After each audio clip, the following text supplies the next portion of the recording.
Welcome back, guys. Watermelon seeds came in from Baker Creek the other day. So I placed an order for these seeds earlier, around about the 15th of January, and everything came in. And I'm looking really forward to this one here, the Scallybark, and I got Blacktail Mountain. You can see that, guys. Blacktail Mountain. Now, this is an early season variety.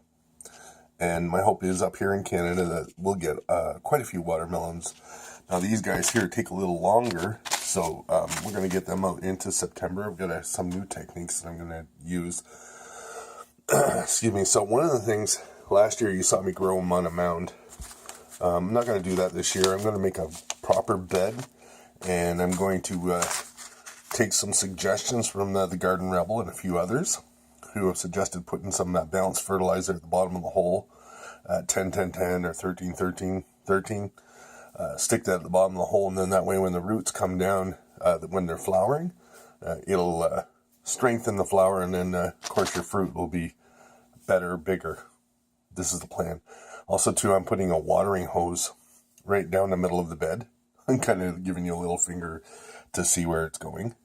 So it'll be right down the middle of the bed, and what's going to happen there is it's going to just keep everything damp and moist, because as you know, I have a medical condition that doesn't let me out in the hot sun, but I love growing stuff in the garden. So that is that. I'll get back to you in a second. Just give me a minute. Okay. So also too, I'm going to, I think I'm going to put some hoops, like turn it into like a hoop garden bed. It's going to be like a rectangle shape, and I'm going to try and get it around 15 to 20 feet long. I'm going to cover it with a plastic poly that you've seen on the winter garden to get the heat up, because here in Canada it takes a little longer for the sun to really warm up the soil.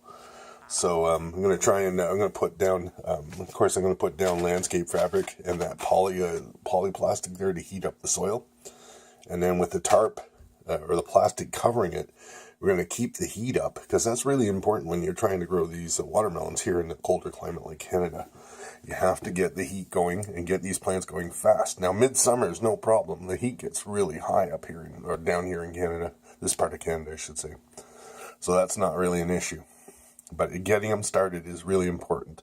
And then once summer comes along, we're good, and we should see Scallybarks a little earlier this year. Last year, we had 2 of them at maturity, September 27th. That's a long time. We didn't really have a summer last year, except in September. So these will be ready early. And these are a new variety that I'm going to try this year. Apparently these get quite big. So it should be fun to try these things and see how it turns out. Anyway, this is Rob with your seed update. This is what I got so far. I'm going to order some more shortly.